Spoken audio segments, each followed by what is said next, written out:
Les habla Waldir Reyes Santibáñez, estamos en la segunda sesión y vamos a tocar en esta oportunidad el carácter inembargable e intangible de la remuneración, conforme se puede ver en la diapositiva que estamos colocando a continuación. La sesión pasada explicábamos la naturaleza de la remuneración, su concepto, tanto a nivel de la norma legal como constitucional, y ahora vamos a tocar a la remuneración por dos características que son importantes tener en consideración siempre, porque generan bastantes dudas y conflictos jurídicos en su aplicación práctica, que es el carácter inembargable e inintangible de la remuneración. Respecto a la intangibilidad, la regulación constitucional, porque la remuneración es un derecho constitucional, también aporta que su tutela toque la intangibilidad de la remuneración. Así, respecto de una reducción de remuneración que afectó a un trabajador que fue trasladado de una entidad a otra, el Tribunal Constitucional ha emitido un pronunciamiento en una sentencia que es un precedente, que es el expediente 018-2005 del Tribunal Constitucional. En esta señala el tribunal que debe tenerse presente que las remuneraciones de los trabajadores, al amparo de lo dispuesto por el artículo 26, inciso 2 de la Constitución Política del Perú, son irrenunciables y solo podrán afectar las planillas de pago por orden judicial o por un descuento aceptado por el trabajador. Este primer tema es fundamental. Las remuneraciones no pueden ser en principio embargadas. ¿Por qué? Porque son irrenunciables, son intangibles. No pueden ser objeto de recortes, salvo que medie, a criterio del Tribunal Constitucional, una orden judicial, por ejemplo, un embargo ordenado por un juez, o por un descuento aceptado por el trabajador sin mediar coacción alguna, ¿no? Del mismo modo, el Tribunal Constitucional en una sentencia prescribió que la intangibilidad, en tanto no es posible la reducción desproporcional de una remuneración, significa que lo que fluye del carácter irrenunciable de los derechos del trabajador vendría a ser su sustento. Propiamente lo que se está dando a entender es que este carácter intangible de la remuneración permite excepciones, pero esas excepciones tienen que ser razonables. Decíamos hace un momento que se aceptaba, por ejemplo, que un trabajador puede negociar con su empleador la rebaja de su remuneración. Pero esa negociación, en primer lugar, tiene que ser objeto de un motivo justificado. No es que el empleador un día se le acerca al trabajador y le dice que quiere bajarle la remuneración y él tiene que aceptarlo, sino que, por ejemplo, tiene que haber un sustento razonable, como es una crisis económica de negocio. En ese supuesto, sí, efectivamente, el trabajador evalúa la posibilidad, porque hay un sustento razonable, como una crisis económica de negocio, para suscribir un pacto de reducción de remuneraciones. Debo aclarar que no está obligado a suscribir ese pacto. El trabajador podría negarse a pesar de que exista un sustento económico razonable para solicitar la reducción de su remuneración, pero el trabajador podría negarse. En caso el trabajador lo aceptara, esta reducción de remuneración no puede ir por debajo del tope mínimo legal. ¿Por qué? Por el carácter irrenunciable e intangible de la remuneración. Y al establecerse por legislación nacional que no existe una remuneración que deba ser inferior a la mínima vital, por eso existe la famosa remuneración mínima vital que actualmente está en 930 soles, cualquier pacto de reducción de remuneración no puede ir por debajo de ese mínimo vital. Ejemplo, si un trabajador gana 1.500 soles, podría aceptar la reducción de su remuneración al día de hoy hasta el monto de 930 soles mensuales. Jamás podría pactar una reducción de remuneración a 800 soles, a 700 soles, a 200 soles, porque estaría afectando el mismo el carácter irrenunciable de la remuneración, de un derecho laboral. Entonces, por más que lo ponga en un documento escrito, ese pacto de existir sería nulo de pleno derecho y no debería surtir ningún efecto en el ordenamiento jurídico ni en las relaciones civiles o laborales. Es importante esto siempre lo tengan presente, ¿no? Para que puedan entender con claridad cuáles son los límites a los caracteres intangible e inembargable de la remuneración. No es que nunca se puede embargar, no es que nunca pueda ser objeto de reducción, pero tiene que estar motivado ello y tienen un límite. Restricciones a la intangibilidad. Claro, te dice, si es intangible, nadie la puede tocar, pero como le dije, todo derecho fundamental tiene límites. Y uno de los supuestos de restricción o limitación del derecho fundamental a la remuneración se centra en la intangibilidad de la remuneración. Es así como en materia de análisis la posibilidad de que la remuneración sea reducida. En general, en el ámbito de la relación laboral es posible la reestructuración del escalafón remunerativo siempre que se respete el contenido esencial del derecho a la remuneración si se cumplen determinados requisitos, que ya en buena medida, en los ejemplos que les acabo de señalar, se justifican. Excepcionalidad, es decir, que la reducción de una remuneración sea una medida extraordinaria y coyuntural, que solamente es permitida en contextos especiales. Como les hacía en el ejemplo hace un momento, no es válido de que su empleador le diga, oye, ¿sabes qué? Me parece que estás ganando mucho dinero y vamos a reducirte la remuneración. Eso es inconstitucional. La propuesta incluso para hablar con un trabajador para reducirle la remuneración tiene que tener un sustrato, una motivación, una justificación extraordinaria, coyuntural, ¿no? Es de verdad que el empleador tendría que mostrarte a ti que efectivamente la empresa está en rojo, que los costos del negocio no son cubiertos por las ventas del mismo y que si no se hace un ajuste de remuneraciones de todos los empleados, se evidencia que va a acabar o terminar la situación en una quiebra. Entonces, lo que dicen que para poder afectar el carácter intangible de la remuneración es necesario que la medida sea extraordinaria.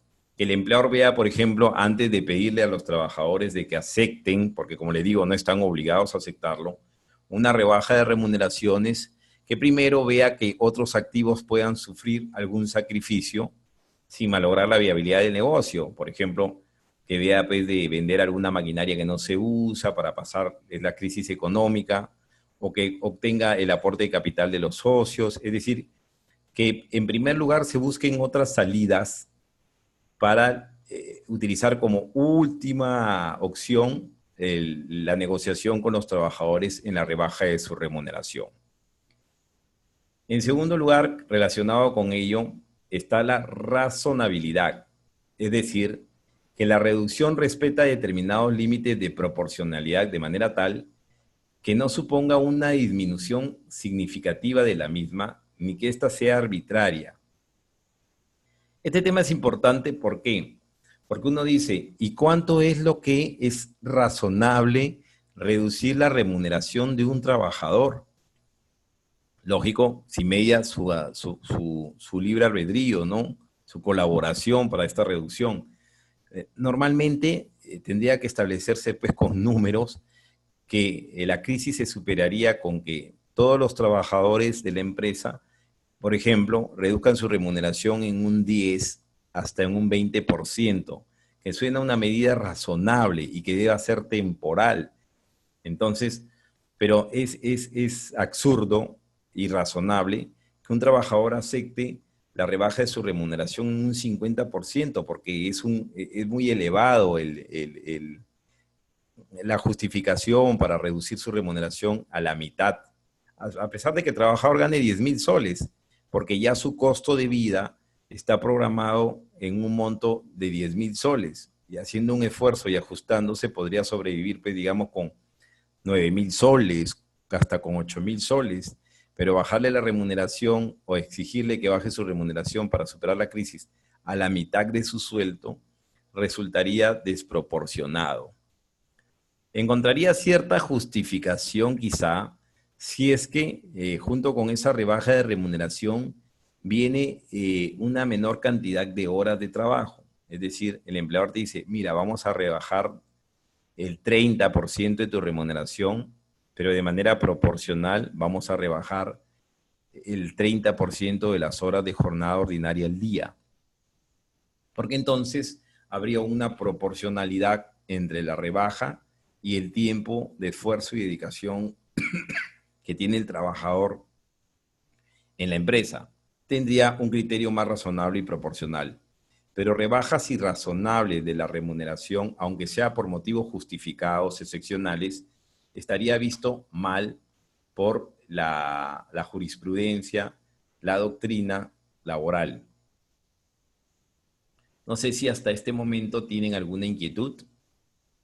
¿Quiénes están conectados? Bueno, creo que no hay por lo pronto. Sigamos. Lógicamente, por más que la reducción de la remuneración sea posible, dicha afectación tiene como límite la remuneración mínima vital o la remuneración mínima colectiva, ¿no? Si es que el tipo de empresa, las remuneraciones se negocian por pacto colectivo. Y tiene que ver según la jornada de trabajo y según la labor realizada, en la medida en que se trata de una remuneración suficiente que permita al trabajador y a su familia satisfacer sus necesidades básicas, convirtiéndose así en un salario mínimo obligatorio.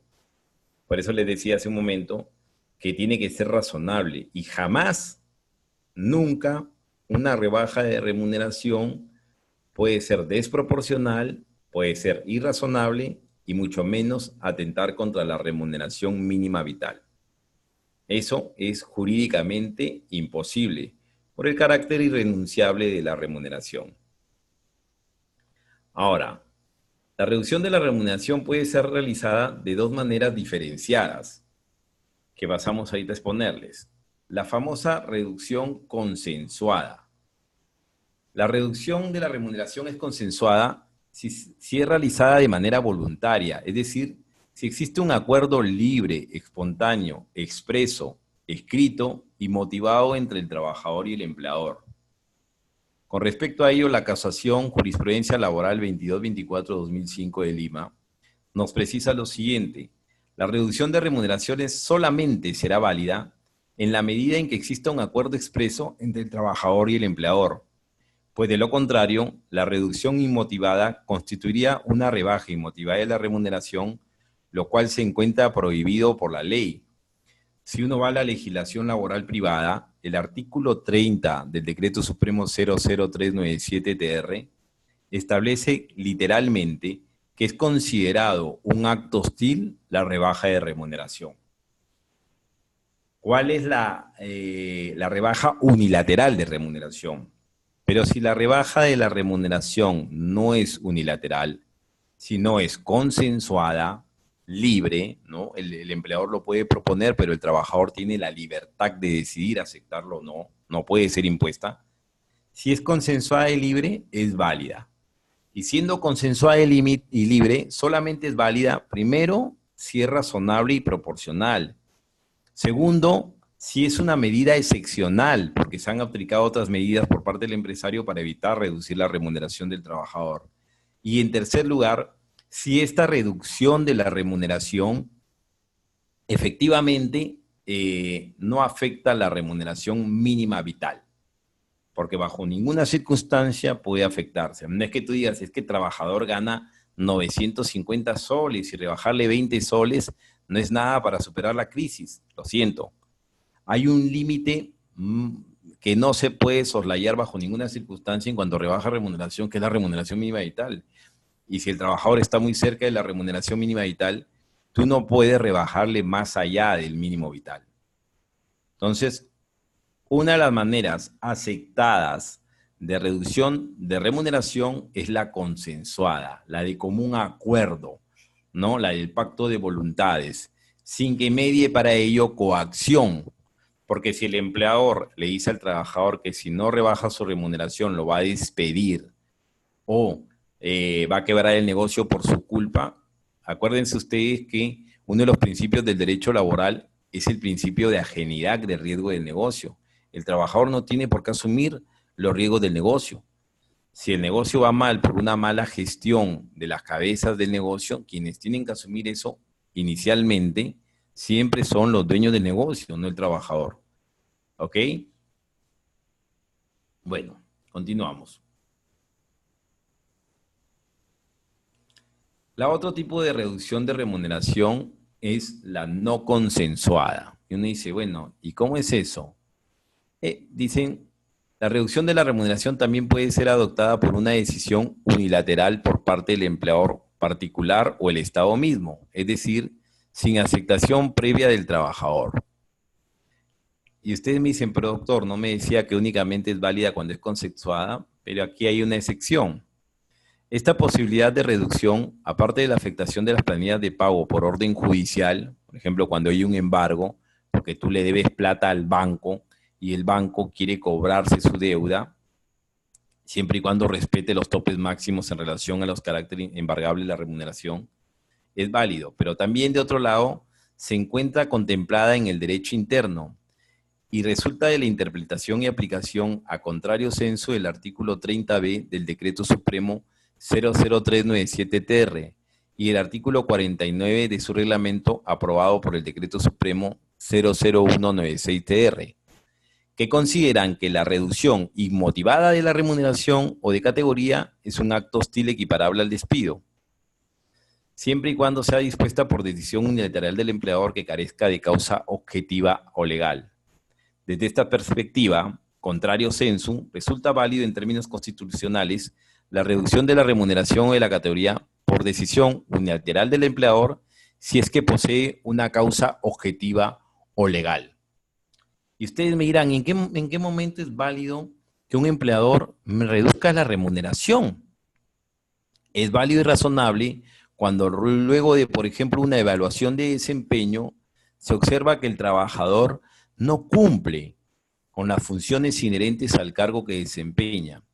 Y el empleador, en lugar de despedirlo por esta baja productividad, lo que hace es darle la oportunidad rebajándolo de categoría. Pero esa rebaja de categoría solamente es válida cuando el trabajador ha demostrado que no cumple las funciones por su culpa, por su negligencia, por su baja productividad inherentes al cargo. El empleador, con buena voluntad, le rebaja de categoría a una menor, pasa de ser administrador a asistente administrativo, y dentro de las escalas salariales ese puesto de asistente administrativo tiene una remuneración menor. Recuerden ustedes que, de acuerdo a lo que habíamos conversado, la norma que he citado, el artículo 30 del Decreto Supremo 00397-TR, lo que prohíbe es la rebaja inmotivada de la categoría y como consecuencia la remuneración. Pero si esta rebaja es motivada, objetiva, sustentada razonablemente, lo que corresponde es que empieces a ganar el sueldo propio del nuevo puesto, que tiene una categoría menor. Está Lilian Rosales, buenas noches. Me indica una consulta. Si al momento de renovar mi contrato lo hacen bajando mi sueldo sin mi aceptación y al no estar de acuerdo simplemente ya no me renuevan, ¿qué puedo hacer? Esa es una muy buena pregunta. Ese tipo de estrategia la utilizan muchos empresarios. Primero, les recuerdo que la rebaja de remuneración puede ser consensuada. Y si en tu nuevo contrato te están colocando que ya tu sueldo no es 2.000 soles, sino 1.500, si tú firmas ese contrato, en principio das a entender que estás aceptando esa rebaja de remuneración, salvo que hagas una observación. Y tú puedes firmar el contrato haciendo una observación con tu propio puño y letra en la cláusula que hace referencia a una remuneración menor. Y si te dicen que no lo puedes hacer y que si no ya no te renuevan el contrato, lo que están haciendo es coaccionándote. Y al coaccionarte, el acto de firma del contrato se convertiría en un acto viciado, nulo, porque nadie puede ser obligado a firmar un contrato bajo la amenaza de que ya no te renuevan el contrato. ¿Cómo puedes acreditar ello? Muy bien, lo que tendrías que buscar es un especialista en derecho laboral. Primero que verifique que el contrato de trabajo previo a esta renovación que tiene una reducción está desnaturalizado o no. ¿No? Porque normalmente los que te permiten no renovar contratos son los contratos temporales. Y los contratos temporales, llamados también sujetos a modalidad, son contratos que son la excepción a la regla. La regla general de contratación laboral en el Perú es la contratación a plazo indeterminado. Y solo se aceptan contratos temporales cuando media una causa objetiva temporal de contratación, cosa que muchos trabajadores en el Perú no saben. Y la mayoría de empresarios suelen hacerlo firmar contratos cada 3 meses para hacer este tipo de abusos en los que le dicen que si no aceptan las nuevas condiciones del nuevo contrato, ya no les renuevan y los despiden. Pero si el contrato está desnaturalizado, no pueden hacer eso. Y no los pueden despedir, porque si los despiden están incurriendo en un despido incausado y ustedes inmediatamente con una demanda laboral lograrían la reposición. ¿Me entienden? Entonces, estoy escuchando a Marco. Ya. Bueno, entonces, como yo les decía, si te quieren hacer ese tipo de maltrato al momento. Está interfiriendo alguien aquí. Ok, ya lo cortaron. Lo que está diciendo es que al momento de renovar tu contrato, si te pretenden bajar el sueldo, están incurriendo en una ilegalidad.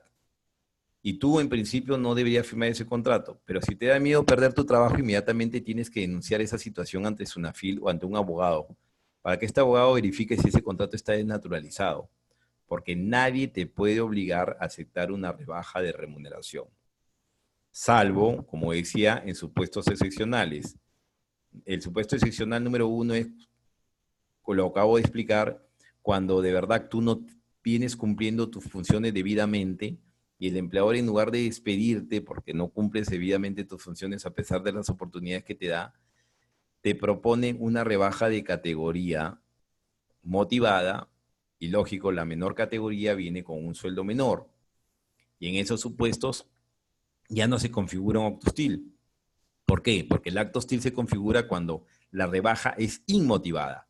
No está justificada objetivamente, pero si tú vienes desempeñándote mal, en lugar de despedirte, te están dando la oportunidad de regresar a un puesto menor que tiene una menor remuneración para que tú, por lo menos en esa posición, sí cumplas con las expectativas del puesto y no pierdas tu trabajo. Entonces, en ese supuesto, resultaría razonable la reducción de la remuneración como consecuencia de la reducción motivada de la categoría. No sé si ustedes han escuchado, pero existe jurisprudencia reciente del Tribunal Constitucional que señala que si un trabajador de desconfianza es despedido por pérdida de confianza, este solamente puede ser repuesto al puesto anterior al del cargo de confianza. Y en el momento que es repuesto al puesto anterior del cargo de confianza, el puesto anterior normalmente tiene una remuneración menor, porque es una categoría inferior. Y en esos supuestos, si es motivado, podrías regresar a un cargo menor con una remuneración menor.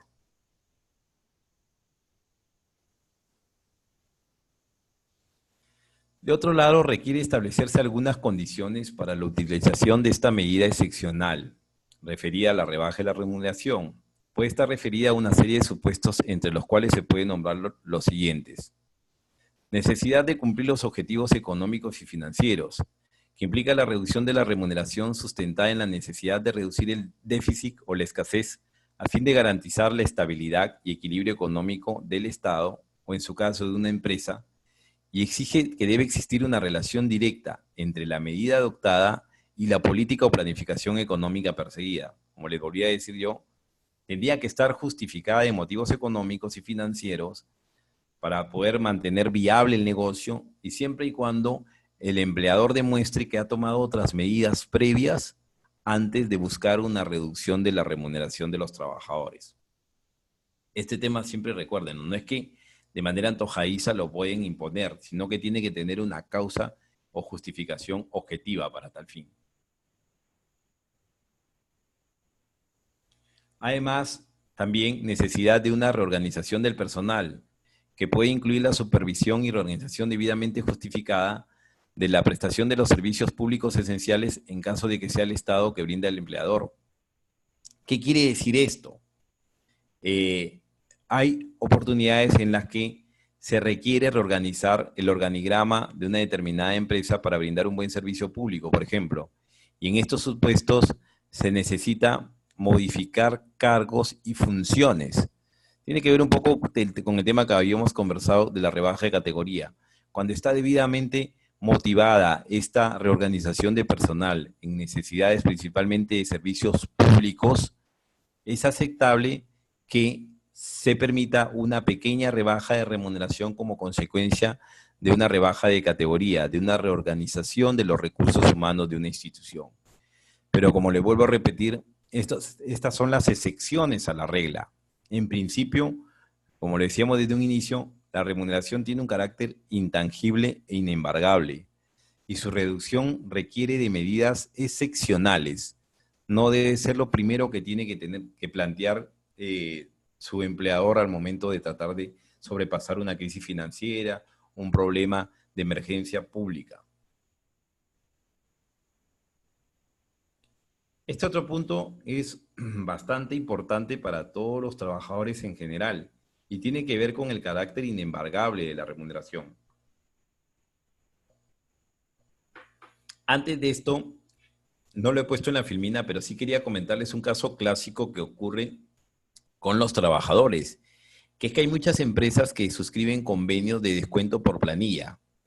Por ejemplo, hacen con Mavila, hacen un convenio con Mavila, porque tienen una fuerza de venta de vendedores de campo, y le dicen a Mavila que les vendan motos un poco más baratas a sus trabajadores, y ellos firman un convenio con los trabajadores y Mavila de descuento por planilla para el pago de la moto.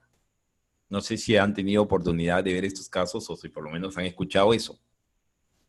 Este tipo de convenios en principio son válidos, en el sentido de que si el trabajador aceptara, porque le interesa adquirir una moto para poder ejecutar sus servicios, el empleador participara también libre y voluntariamente en ese tipo de convenio y aceptara descontar de la planilla del trabajador que está aceptando comprar la moto financiada y depositar a Mavila, que es el vendedor de la moto, de manera mensual la cuota correspondiente al pago de la moto, en principio es válido. Los problemas surgen cuando este trabajador acepta un descuento, en primer lugar, que supera lo razonable para que él pueda subsistir con su familia. Un ejemplo es, el trabajador gana 930 soles mensuales, que es la remuneración mínima vital. En estos supuestos yo jamás le recomendaría a un empleador aceptar que el trabajador firme convenios para la compra de bienes utilizando a la empresa como garante para el descuento por planilla, porque se han dado reiteradas oportunidades en que los trabajadores demandan de que ese descuento es inválido a pesar de que firmó por el carácter irrenunciable de la remuneración y porque el descuento, aunque sea de 200 soles mensuales, afecta a la remuneración mínima vital, que es lo mínimo establecido por el gobierno para subsistir él y su familia de una manera digna. Y en esas circunstancias, la jurisprudencia, si bien no ha sido uniforme, ha decantado por señalar de que no corresponde el descuento por planilla y que ese convenio suscrito por la empresa estuvo mal y a quien hacen pagar finalmente porque está como garante de la obligación es a la propia empresa. Y la empresa cuando quiere repetir contra el trabajador sale con una medida cautelar judicial indicando que si le reducen el dinero le van a perjudicar la subsistencia de él y su familia porque él gana la remuneración mínima vital. Ahí lo único que le queda a todos es embargar la moto. Por eso es que tienen que tener mucho cuidado cuando tienen trabajadores y los quieren favorecer mediante el famoso convenio de descuento por planilla para la adquisición de bienes o servicios. Para que ocurra esto, siempre va a ser aconsejable de que el trabajador gane más de manera considerable arriba de la remuneración mínima vital. Y segundo lugar, con total franqueza, es aconsejable que ese descuento por planilla de manera mensual nunca supere el 30% de la remuneración mensual del trabajador. Porque además se meten en otro problema, que hay trabajadores que, por ejemplo, ganan 3.000 soles y dicen, bueno, yo quiero hacer pago de cuotas mensuales de la moto de 500 soles. Muy bien, 2.500 soles más los descuentos de ley, recibe al final 2.000 soles, con eso puede sobrevivir. Es válido. Pero de pronto le llega al empleador un mandato judicial de retención por embargo de su remuneración hasta por el 60% para pago de deudas alimentarias con sus 3 hijos. Y en esa situación la ponen a la empresa en algo que es totalmente inmanejable, porque si de esos 2.000 soles que quedaban después de descuentos y todo, le van a reducir el 60%, van a terminar dándole menos del mínimo vital. Y este trabajador de manera astuta va a empezar a alegar que se está afectando el carácter intangible de su remuneración. ¿Los convenios que se hacen con bancos sería la misma figura? Esa es una buena pregunta. Es la misma figura. Es más, en un momento les voy a citar una jurisprudencia reciente de un caso que hubo sobre una retención, un embargo de remuneraciones de un trabajador efectuado por un banco, que en primera instancia a nivel administrativo fue rechazado ese tipo de embargo por parte de Indecopi y posteriormente, aparte de ser rechazado por Indecopi, fue el banco de crédito, fue propiamente el banco que tuvo este problema, inició una demanda judicial para impugnar la decisión de Indecopi y la Corte Suprema ha señalado que la decisión de Indecopi era correcta porque estaban embargando un monto que superaba el carácter inembargable de la remuneración, que es algo que está regulado en el artículo 648 del Código Procesal Civil. Entonces, no quiero decir que no sea válido que un trabajador firme convenios con bancos y con el empleador como garante para un préstamo y luego descuentos por planilla. Pero con total honestidad, en los 15 años que vengo asesorando empresas y a jefaturas de recursos humanos, siempre generan problemas que la empresa figure como garante de los trabajadores para estos famosos descuentos por planilla. Porque cuando de pronto el mandato judicial indica que no se puede hacer el embargo hasta determinado límite, contra quien repite el banco o contra quien repite Mavila por la falta de pago es contra la empresa, contra el empleador. Y lo pone en una situación de desventaja. Entonces, como punto uno, de manera práctica, yo jamás le recomendaría a ustedes como empresarios o como jefes de recursos humanos o administradores del negocio que se metan en el problema de avalar trabajadores para préstamos por descuento por planilla o para adquisición de bienes o servicios, porque generan bastantes contingencias para el empleador a lo largo.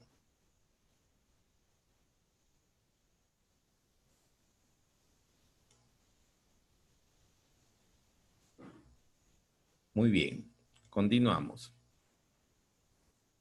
En relación con la compensación de deudas de un trabajador con los depósitos que se realizan en las cuentas sueldos, hay un debate.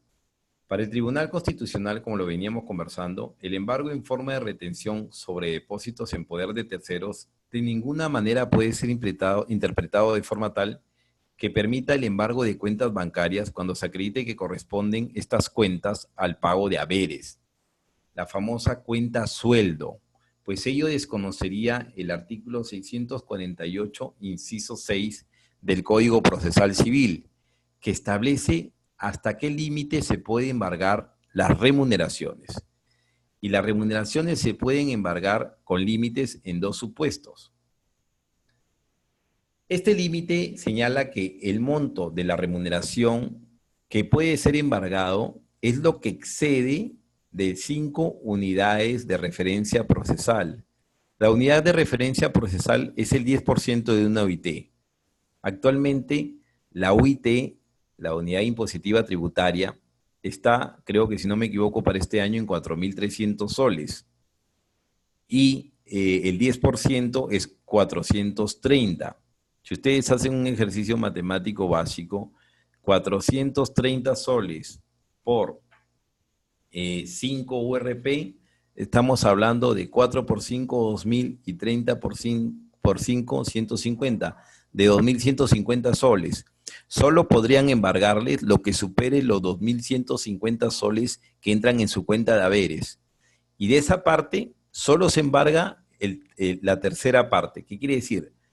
Que si un banco ustedes tienen deudas con él y tienen miedo que les embarguen su remuneración, no les pueden tocar de manera mensual más allá de los 2.150 soles porque ese monto es intangible en relación a un embargo bancario. Lo que tengan arriba de esos 2.150 soles en su cuenta haberes sí puede ser embargado, pero solo hasta un 30%. Un ejemplo práctico, ustedes tienen 3.150 soles en su cuenta de haberes. Ya le dijimos que 2.150 soles son embargables. Les quedan 1.000 soles que exceden estas 5 RP. De esos 1.000 soles, solo podrían embargarle la tercera parte, que si no me equivoco es 333.3333. El exceso, lo demás, no podría ser embargado de manera mensual. Vamos a ver, creo que tenemos una consulta.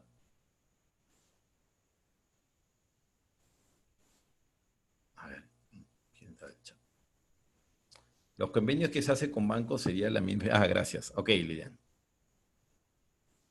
Al respecto, cabe mencionar que en la sentencia del expediente 691-2004 del Tribunal Constitucional, que como les decía en anterior oportunidad, es el máximo intérprete de la Constitución, es la última instancia a nivel jurisdiccional, supera lo que dice la Corte Suprema, ha sostenido que las cuentas de ahorros de una entidad financiera en las que se depositan mensualmente las remuneraciones de los trabajadores de una persona, las famosas cuentas sueldo, cuentas de haberes, conforme al citado artículo 648, inciso del Código Procesal Civil, tienen la calidad de inembargables.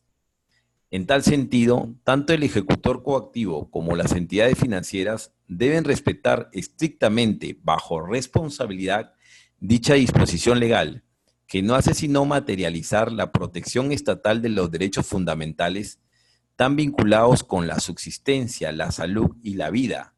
¿Por qué? Porque como lo dijimos inicialmente en la clase pasada, la remuneración tiene la condición de ¿qué cosa?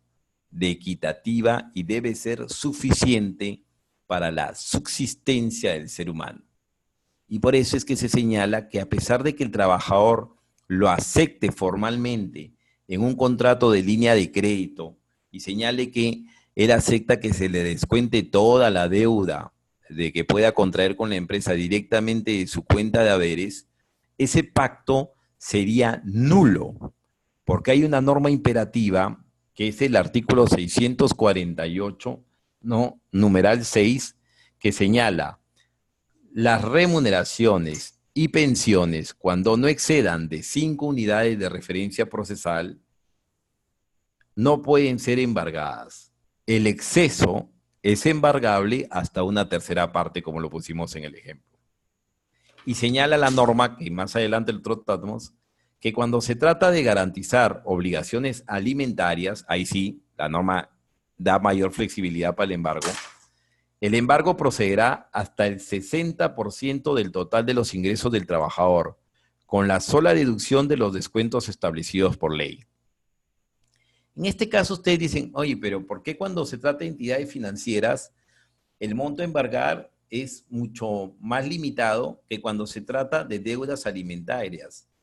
¿Por qué? Porque el Tribunal Constitucional y el legislador peruano han considerado que es sumamente importante la subsistencia y protección de los niños, de los hijos, de los que tienen derecho a alimentos, porque estas personas no se valen por sí mismas, sino que deben ser protegidos por sus padres. O sea, un niño en principio no debería trabajar.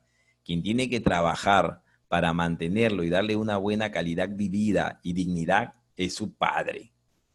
Y si el padre no hace lo que tiene que hacer para sacar adelante a su hijo, pues entonces se permite que la madre, en algunos supuestos, porque en algunos supuestos el plato fuerte es la mamá y el que puede mandar es el papá por alimentos para los hijos, pero eso es excepcional. En términos generales, normalmente la que demanda por alimentos de los hijos es la mamá. Puede entablar una acción judicial y solicitar hasta el tope máximo de retención del 60% de la remuneración del papá, ¿no? luego de la deducción de impuestos de ley, porque claro, si tú ganas 5.000 soles, primero te van a descontar tu aporte a la AFP, que bordea entre el 10 y el 13%, dependiendo de la AFP que te encuentras. Luego te van a descontar el impuesto a la renta que te corresponde pagar al Estado, y el saldo, a ese saldo, se le puede embargar por presiones de alimentos hasta el 60%. ¿Me dejo entender? Normalmente en los procesos de alimentos, los jueces, cuando tú tienes un solo hijo, no te suelen mandar a embargar el 60%, te mandan a embargar el 30% promedio. Pero cuando tienes 2 o 3 hijos que alimentar, sí ordenan el 60% para que entre ese monto pueda ser dividido entre tus 2 o 3 hijos y sea suficiente para que ellos puedan tener un desarrollo conforme a la dignidad del ser humano. Es muy importante es tener presente que si tú quieres tener un hijo, tienes que tener claro que tienes que protegerlo y tener suficiente para que tenga una vida digna y equitativa. Y en esos supuestos, sí está permitido que ese carácter intangible de la remuneración sufra un recorte hasta el 60%, ¿ok? Con la sola deducción de aportes e impuestos de ley, como son el tema de la AFP y el tema del impuesto a la renta que tiene que pagar el trabajador. No sé si en relación a este ejemplo tienen alguna duda, alguna inquietud.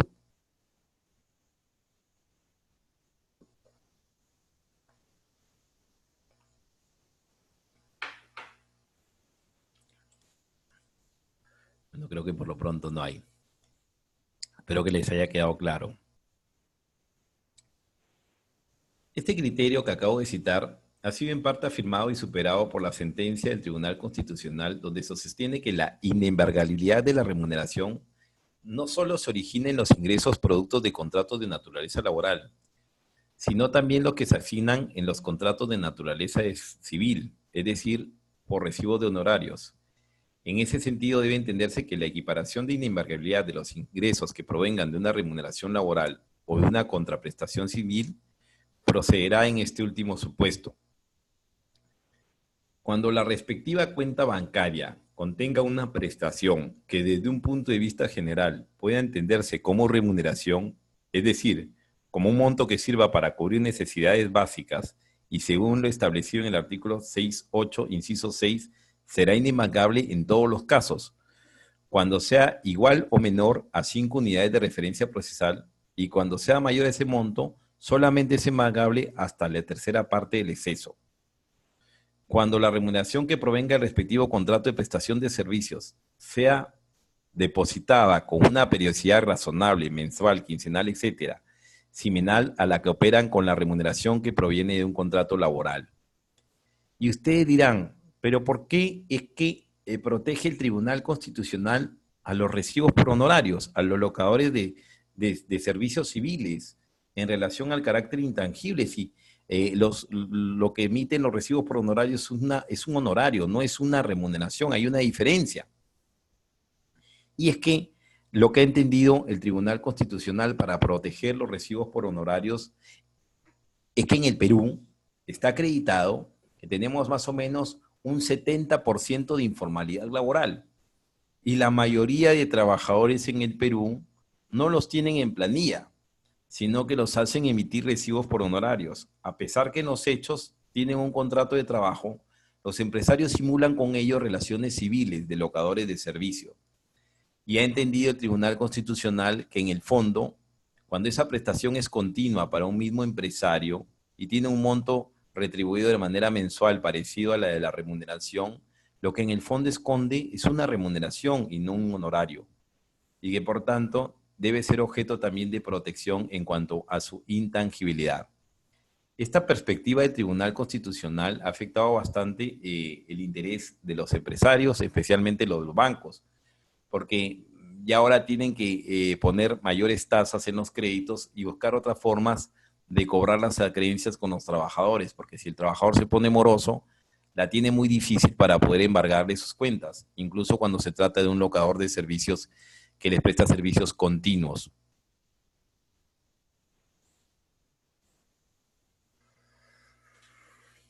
Muy bien.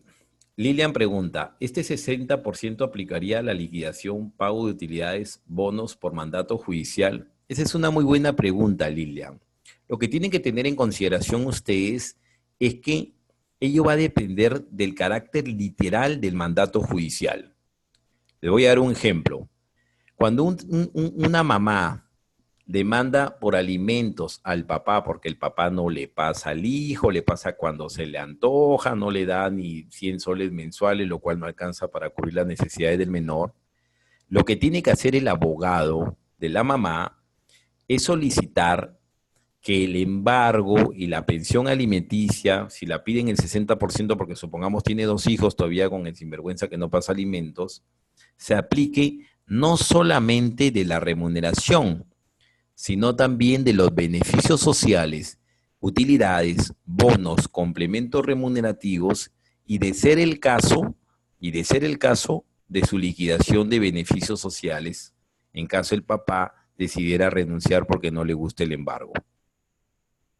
Y va a depender de la decisión del juez.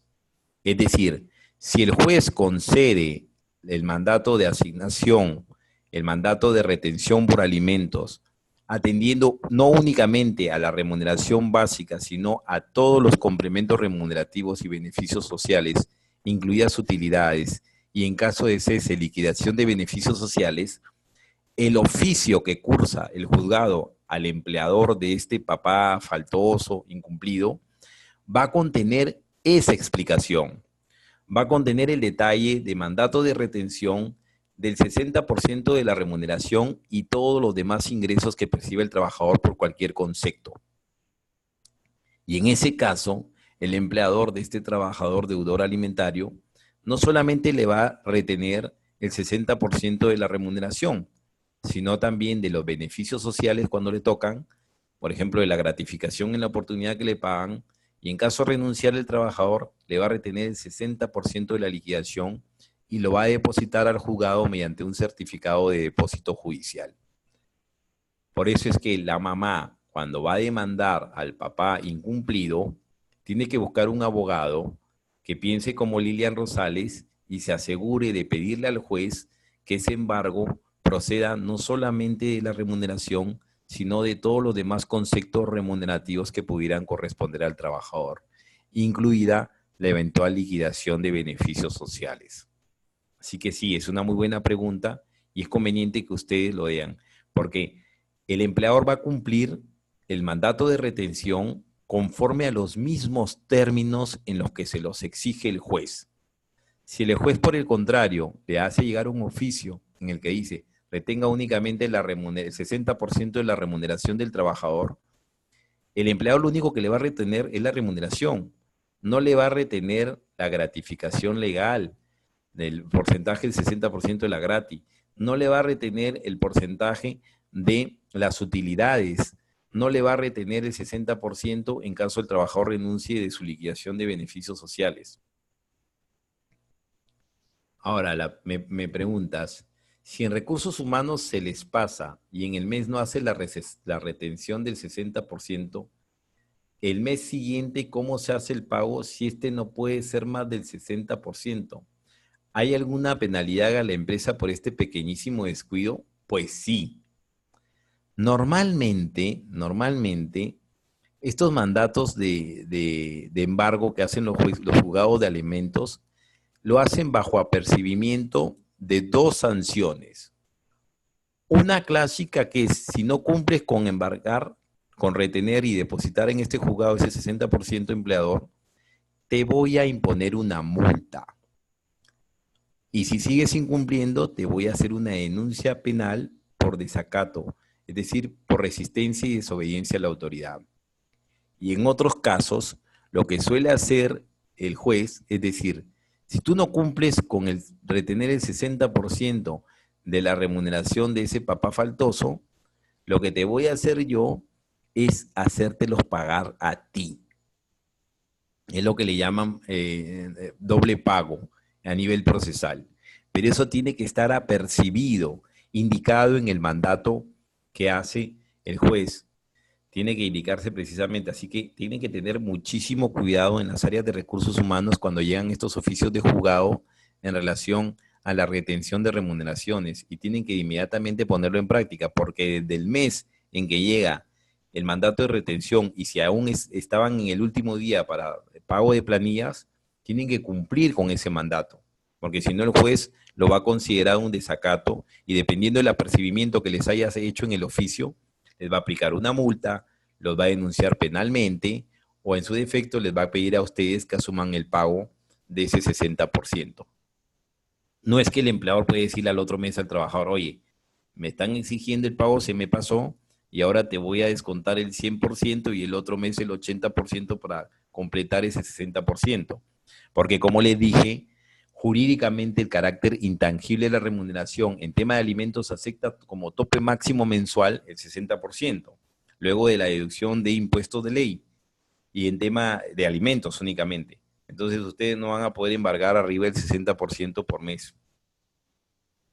Espero que esa consulta te la haya podido aclarar, Lilian.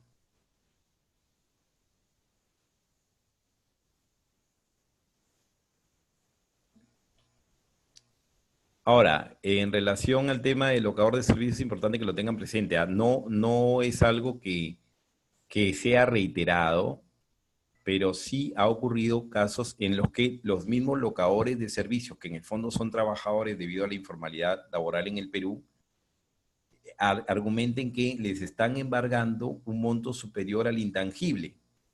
Y ha habido casos en que la jurisprudencia, respaldada por esta sentencia del Tribunal Constitucional que les hacía alusión, decía, incluso a los locadores de servicio no se les debe aplicar una retención de remuneraciones, aunque ellos lo hayan aceptado mediante un contrato de línea de crédito que supere las 5 unidades de referencia procesal y solo le pueden embargar el exceso en un 30%. Así que eso téngalo claro. Para todos los que son locadores de servicio, si les ocurre una circunstancia de esta naturaleza, pueden alegar la aplicación de esta jurisprudencia para limitar el embargo.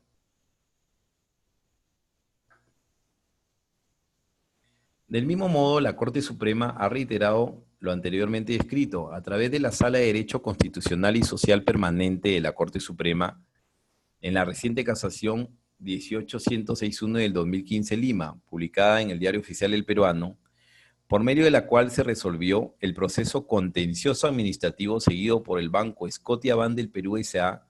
contra Indecopi, refiriendo que la remuneración que percibe el trabajador le sirve de sustento no solamente a él, sino también a su familia, y que por tanto tiene naturaleza alimentaria, y ha merecido especial protección a nivel constitucional, confiriéndose la calidad de irrenunciable, gozando de un derecho de prioridad sobre cualquier otra obligación del empleador. Esto es, tiene el primer orden de prioridad en la jerarquía de acreedores del empleador.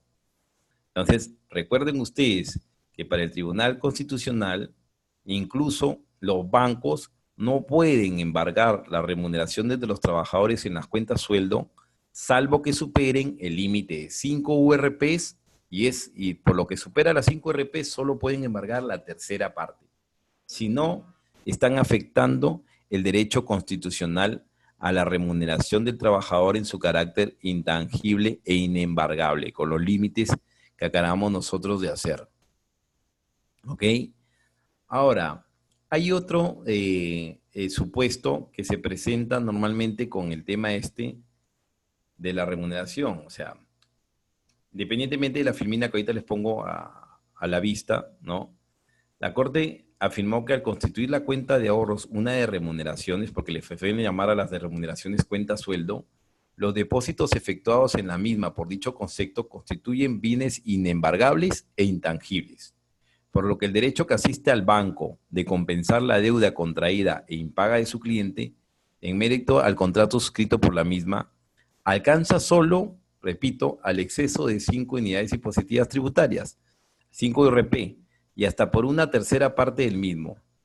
Esto es así porque señala la Corte Suprema, al igual que el Tribunal Constitucional, que lo esperado por el titular de la cuenta de remuneraciones es que el banco actúe conforme al parámetro o límite legal que le asiste y proceda a compensar su deuda de acuerdo a lo pactado con la limitación legal vigente al respecto, pues lo contrario constituye infracción al deber de idoneidad a nivel de Indecopi y además constituye una infracción al derecho constitucionalmente protegido de la remuneración, porque les recuerdo que el derecho a la remuneración no es solamente un derecho laboral, sino es un derecho laboral reconocido constitucionalmente y por tanto un derecho humano, porque sirve para la subsistencia del ser humano.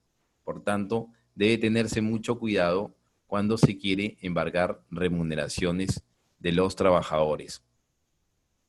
Les iba a contar un caso que aplica reiteradamente los empresarios y que yo quiero que tengan presente siempre.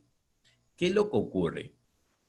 Mucho empresario, a veces por negligencia del trabajador, sufre daños y perjuicios en ese actuar negligente de un empleado. Vamos a utilizar un ejemplo práctico. Tenemos un trabajador que es chofer de los vehículos de la empresa y resulta que un día agarra el vehículo, sale a hacer su tarea de ruta de entrega de bienes y se le ocurre tomarse unas cervecitas. Este trabajador que sale a manejar borracho en un vehículo de la empresa se pasa las normas de tránsito, se pasa un rojo, atropella a otra persona, de yapa se lleva a otro carro, lo choca, le causa un grave daño y todo esto tiene que ser reparado de manera inmediata, preliminarmente, ¿por quién? Por el empleador. ¿Por qué? Porque el empleador es el dueño del vehículo. Entonces, quien tiene que ir a pagar la multa, quien tiene que ir a sacar el vehículo del depósito, quien es solidariamente responsable en la reparación de los daños causados a las personas atropelladas y a los bienes destruidos por este conductor bajo su subordinación que cometió el accidente, es el empleador. Supongamos que entre todos los daños que causó este trabajador borracho al manejar el vehículo de la empresa, sumaron 50.000 soles. El empleador, como es lógico, lo que va a hacer es inmediatamente iniciarle un procedimiento de despido por la falta grave de concurrencia al centro de trabajo en estado de embriaguez. Y va a ser válidamente despedido sin derecho a ninguna indemnización este trabajador borracho, este chofer borracho. Pero lo que va a hacer el empleador va a decir, bueno, practiquen la liquidación de beneficios sociales. La liquidación de beneficios sociales de este trabajador que trabajó muchos años no supera los 10.000 soles. Y la deuda generada por esta negligencia del trabajador es de 50.000. Lo que suelen hacer los empresarios de manera inmediata es retener la liquidación de beneficios sociales. Y luego, por el saldo, si desea iniciar una demanda judicial con el trabajador por los daños y perjuicios que ha tenido que asumir como consecuencia de su negligente actuar. Primero les voy a aclarar que si no media aceptación escrita coetánea a la fecha del daño por parte del trabajador para que ustedes le retengan su liquidación de beneficios sociales, esa retención es ilegal. Y así lo ha declarado de manera reiterada y uniforme la jurisprudencia de SUNAFIL y del Ministerio de Trabajo. Porque señalan de que no hay una autorización escrita del trabajador para el descuento de su liquidación de beneficios sociales y que si el trabajador con su actor negligente le causó daño al empleador, éste va a tener que acreditarlo en juicio. Hay solamente una medida que tiene el empleador para lograr que se retenga no la liquidación de beneficios sociales completa, sino la CTS del trabajador, que es que si el trabajador le hizo daño, lo liquida, le paga su liquidación a pesar de que no quiere pagársela por el daño irrogado, pero presenta una demanda de daños y perjuicios y una carta al banco depositario de CTS del trabajador solicitando que se retenga el CTS, que no se lo den al trabajador hasta las resultas del juicio. Y luego confirma con intermedio del juzgado la presentación de la demanda y desde ese momento el banco no le va a entregar el CTS al trabajador, le va a retener hasta que se culmine el proceso judicial por daños y perjuicios. Esa es una salida que tiene el empresario para poder retener, aunque sea de la CTS, la reparación del daño que le ha causado el trabajador negligente. Pero si no media acuerdo escrito del trabajador, no le van a poder, señores, ustedes retener su liquidación de beneficios sociales. Así digan que está probado al 100% que fue negligente el trabajador y que les ha generado un daño económico elevado. Lo único que van a poder retenerle es su cuenta de CTS siguiendo el procedimiento establecido en el tubo de la ley de CTS, entre sus artículos 51 y 59. Entonces, es importante que ustedes tengan en cuenta esto, porque mucho empresario, mucho administrador de empresa, mucho jefe de recursos humanos, cuando tienen estos trabajadores que causan daños, suelen retenerle directamente la liquidación de beneficios sociales del trabajador íntegra. Pero si no media un acuerdo y una aceptación escrita del trabajador para esta retención, no pueden hacerlo. Y lo único que pueden hacer es demandarlo para la reparación por daños y perjuicios en la vía laboral, porque la demanda se presenta en la vía laboral, en los juzgados laborales, y solicitar al banco depositario del CTS de este trabajador que le retenga este concepto. No sé si hasta el momento les viene quedando claro lo que les estoy explicando respecto al carácter intangible e inembargable de la remuneración. Y si alguno tiene una duda respecto de ello.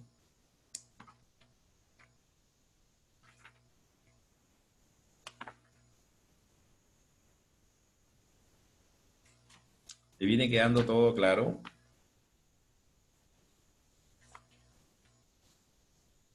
Muy bien. Muchas gracias, Walter, por la aclaración.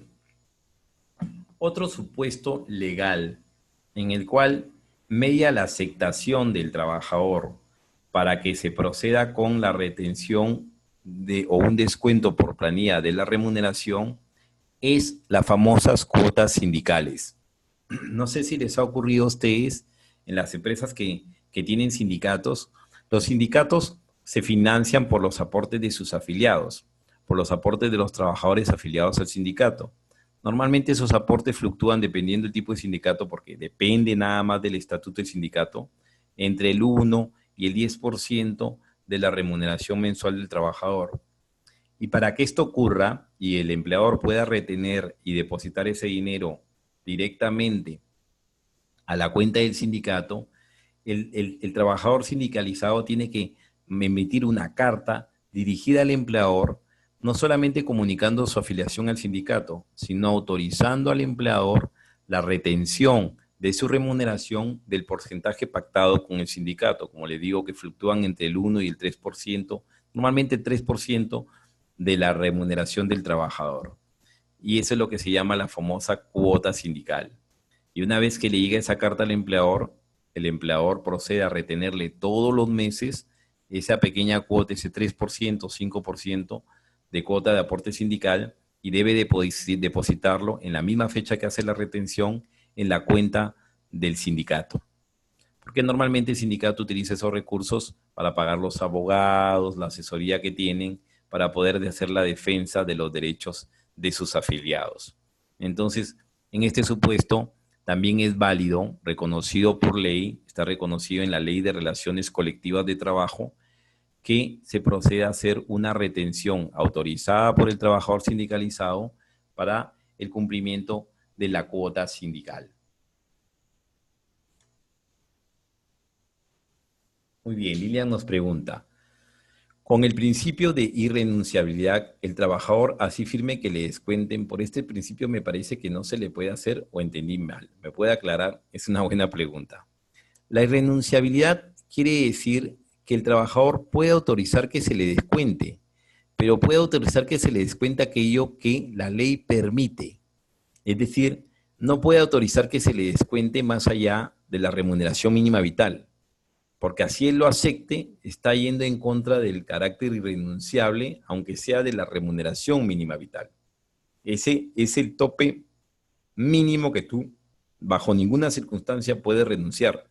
Entonces, si el trabajador lo aceptara y existieran pruebas documentadas de que efectivamente se le ha generado un daño al empleador, se podría retener de su liquidación de beneficios sociales hasta el tope de la remuneración mínima vital de este trabajador. ¿Ok? Pero el carácter irrenunciable de los derechos laborales tiene límites, ¿no? Lo que busca el carácter irrenunciable de los derechos laborales es que tú no renuncies sin existir una justificación válida, real, a tus derechos laborales ineludibles. Por ejemplo, lo que protege que tú no aceptes en una relación laboral que por el solo hecho de haber señalado de que tienes un contrato civil, no se te debe pagar ningún beneficio social si en los hechos eres un trabajador y estás subordinado. Por más que tú reconozcas la existencia de un contrato civil que no da derecho a ningún beneficio social, ese contrato civil es nulo, porque tus derechos laborales son irrenunciables y como tal te corresponde tu pago de tu gratificación legal, tu CTS, tu vacación, tu remuneración mínima vital. A eso se refiere el carácter irrenunciable de los derechos laborales y la remuneración. Pero por encima de esos topes mínimos, tú puedes renunciar, pero en cierta medida no es renunciar, sino disponer de tu remuneración, de esos excesos a los mínimos para cumplir obligaciones. Porque si no, imagínense, jamás ningún trabajador va a cumplir con sus obligaciones porque simplemente dice que sus derechos laborales son irrenunciables y que por eso es que no le cumple a nadie, porque la remuneración que percibe, así sea 20.000 soles mensuales, para el ritmo de vida que tiene su familia, no alcanza para cubrir sus necesidades básicas. Y eso sería, pues, un abuso del derecho.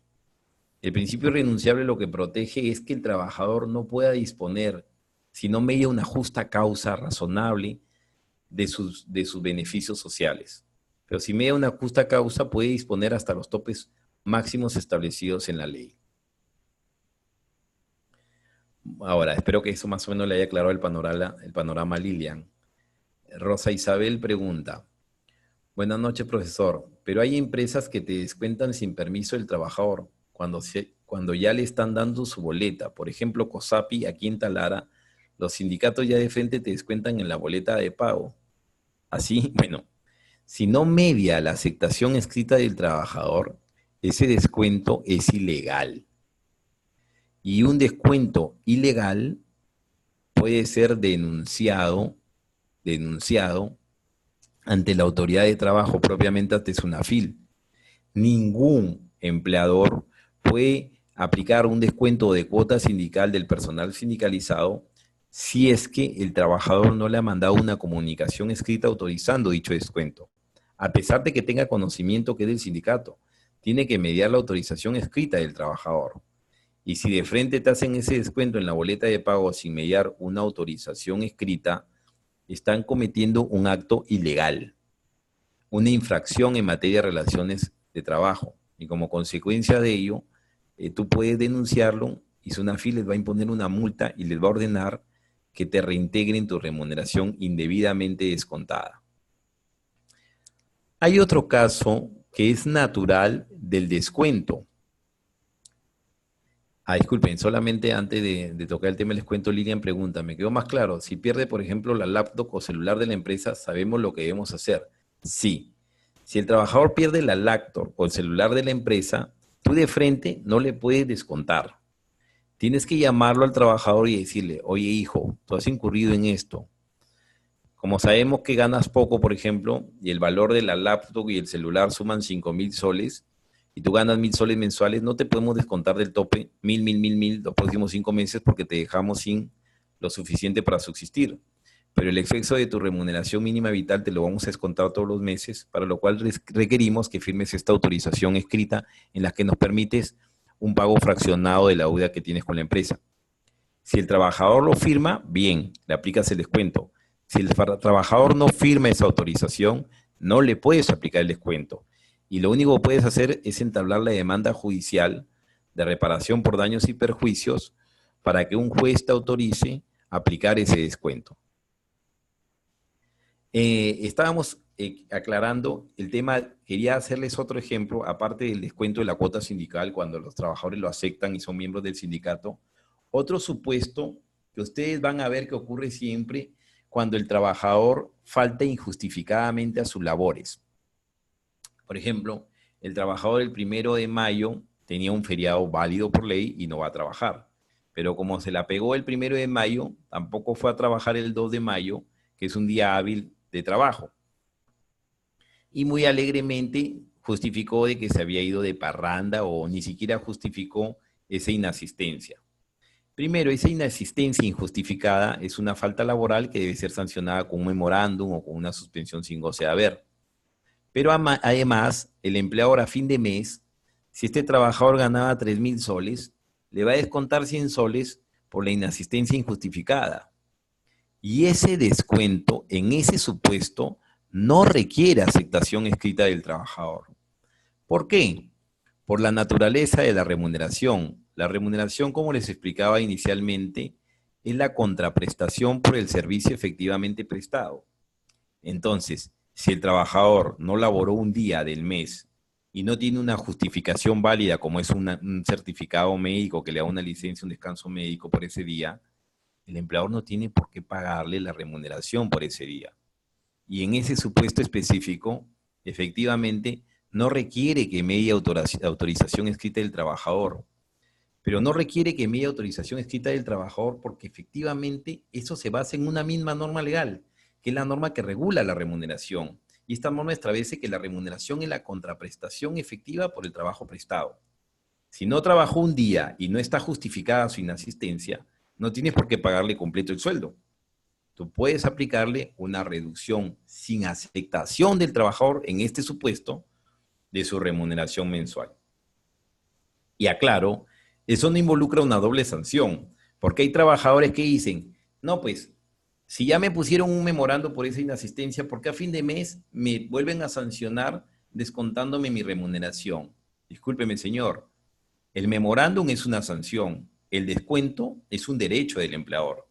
Yo con el descuento no te estoy sancionando, te estoy aplicando la norma que regula la remuneración y no te estoy pagando por ese día que no prestaste. Eso no es una sanción, te estoy aplicando la ley. La sanción es la que te impongo con un memorándum o con una suspensión de 3 días sin goce de haber, o si es una falta grave porque es un abandono reiterado e injustificado con un procedimiento de despido. Pero independientemente de eso, yo te aplico el descuento porque no has trabajado todo el tiempo por el cual se calculó tu remuneración. Y te aplico el descuento proporcional de tu remuneración a la inasistencia injustificada. Valga aclarar, solo de asistencias injustificadas, porque es una inasistencia justificada de manera objetiva como un descanso médico, lógico está, no vas a poder descontarle la remuneración por ese día. ¿No? Muy bien. Espero que hasta aquí les haya quedado claro lo relacionado al carácter intangible de la remuneración. Ahora me pregunta Rosa Isabel, ¿y cuando son micropymes hay que pedir tu liquidación anual por vacaciones o esperar a que el empleador se anime a pagar porque se va acumulando año tras año? A ver, las pequeñas empresas y las microempresas tienen beneficios sociales recortados. No tienen los mismos beneficios sociales que el régimen común de la actividad privada. Por ejemplo, en la pequeña empresa, las gratificaciones legales no son un sueldo completo, sino son medio sueldo. Y en las microempresas ni siquiera hay gratificaciones legales, sino solamente proporcionalmente las vacaciones. Pero eso no quiere decir que cuando tú cesas no te deban pagar tu liquidación respecto de los beneficios sociales recordados que tienes. Seas micro o pequeña empresa, en la fecha de tu cese, de tu desvinculación laboral, dentro de las 48 horas siguientes del cese, tienen que pagarte tu liquidación de beneficios sociales. Y si no te lo paga tu empleador, está incurriendo en una infracción en materia de relaciones laborales, pasible de una multa. Así que Sunafil lo denuncias y Sunafil les va a requerir el pago bajo apercibimiento de multa y ten la plena seguridad que te van a pagar la liquidación.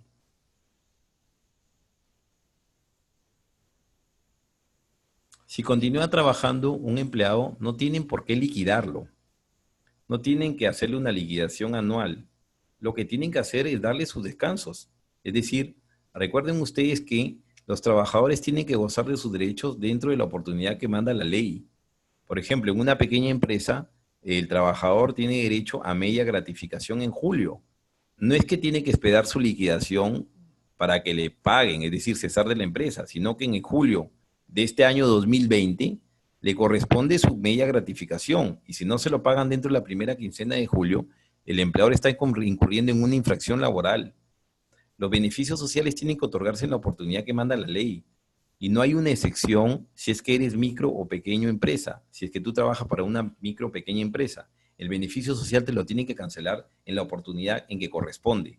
Yo me refería a la liquidación en cuanto, si cesaras, te tienen que pagar dentro de las 48 horas de cese, independientemente que seas un trabajador de régimen común de la actividad privada, un trabajador de microempresa o un trabajador de pequeña empresa. Lógico está, la liquidación va a variar en su monto dependiendo del tipo de empresa que sea, porque los beneficios, dependiendo del tipo de empresa que seas, para la que trabajes, son recortados, son distintos, ¿no? Pero no quiere decir que el trabajador que labora en una microempresa recién va a recibir sus beneficios sociales únicamente cuando se le liquide, cuando extinga su vínculo laboral, ¿no? Si él está trabajando y corresponde sus vacaciones, se las tienen que pagar, lo tienen que mandar de descanso remunerado. No le pueden negar esa posibilidad. Entonces, no confundan el tema de la liquidación de beneficios sociales con la oportunidad del pago de los beneficios sociales, porque las liquidaciones de beneficios sociales lo que pagan son beneficios sociales truncos. Por ejemplo, te tocaba tu gratificación en julio del 2020, pero tú no llegaste a trabajar hasta julio del 2020 porque te cesaron en marzo. Entonces tu empleador te paga de manera proporcional la gratis de julio del 2020 por los 3 meses que trabajaste, enero, febrero y marzo. Y te paga por esos 3 meses la liquidación, la gratis trunca.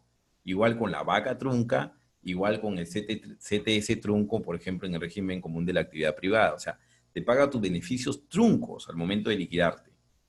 Pero los años anteriores, la gratificación de diciembre del 2019 y la gratificación de julio del 2019, te las tiene que haber pagado la quincena de julio del 2019 y la quincena de diciembre del 2019. Si no, estaría incurriendo en una infracción contra la norma laboral, pasible de multa y de reclamo y de pago de intereses legales por ese pago tardío de tus beneficios sociales. ¿Ok?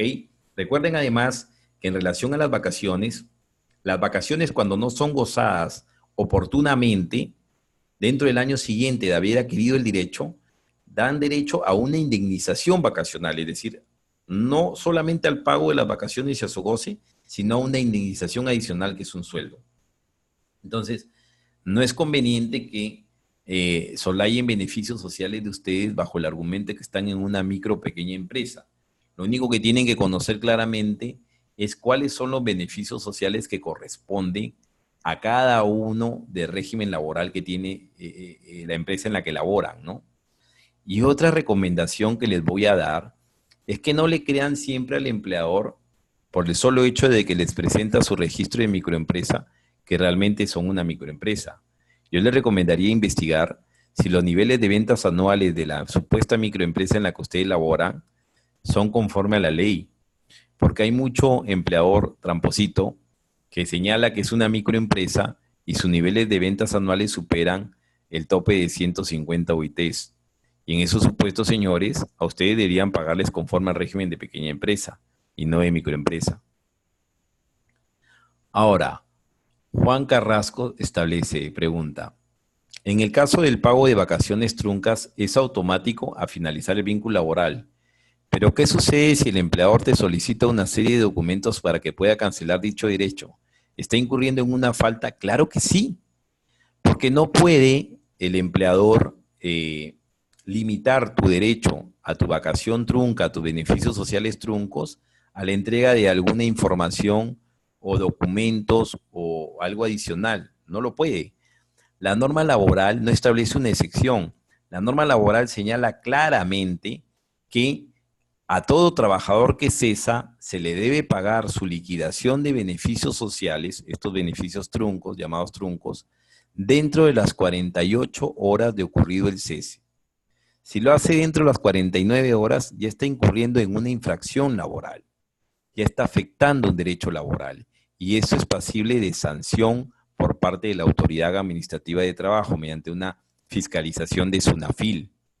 Así que cuando ustedes sientan que su empleador está abusando de sus derechos o no les paga lo que les corresponde de manera oportuna, primero con buena voluntad díganle, me he dado cuenta que no estás cumpliendo, y yo lo último que quiero hacer es denunciar esto.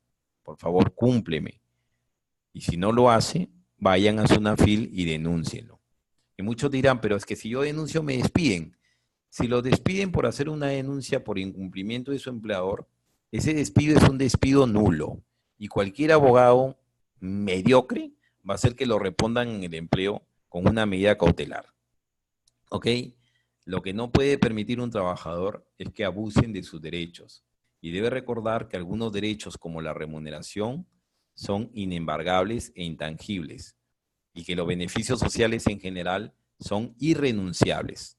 Irrenunciables quiere decir que tú por tu propia voluntad no puedes decir yo ya no quiero que me paguen gratificaciones legales. Te las tienen que pagar. Y luego que te las pagan, si quieres, vas y se las regalas a algún pordiosero, hacer lo que quieres con ello. Pero tú no puedes renunciar a tus beneficios sociales de ley. ¿Ok? Bueno, señores, yo creo que en general, respecto al tema de la remuneración y sus beneficios sociales, les ha quedado claro lo que he tratado de transmitirles, ¿no? Igual si tienen ustedes alguna duda o inquietud adicional, les agradecería que la transmitan por medio de Corlab. Me va a enviar un correo probablemente y yo voy a poder, en la medida de lo posible, absorberle las dudas que tengan en relación a estos temas. Pero es sumamente importante que recuerden la naturaleza de la remuneración, qué son conceptos remunerativos y cuáles no. Recuerden siempre que todo pago, todo monto entregado por el empleador al trabajador se presume siempre que es remunerativo, salvo que se demuestre que es una condición de trabajo realmente o que es uno de los conceptos no remunerativos que les estuve contando, están señalados en la ley, el tubo del CTS entre sus artículos 19 y 20. Pero en caso de duda sobre si un ingreso es remunerativo o no, debe decantarse porque tiene naturaleza remunerativa y por tanto debe ser base de cálculo para los beneficios sociales. ¿Ok? Bueno, espero que todo les haya quedado más o menos, por lo menos claro el día de hoy y les agradezco mucho a todos por su tiempo. Les deseo buenas noches y un buen fin de semana. Gracias a todos. Hasta luego.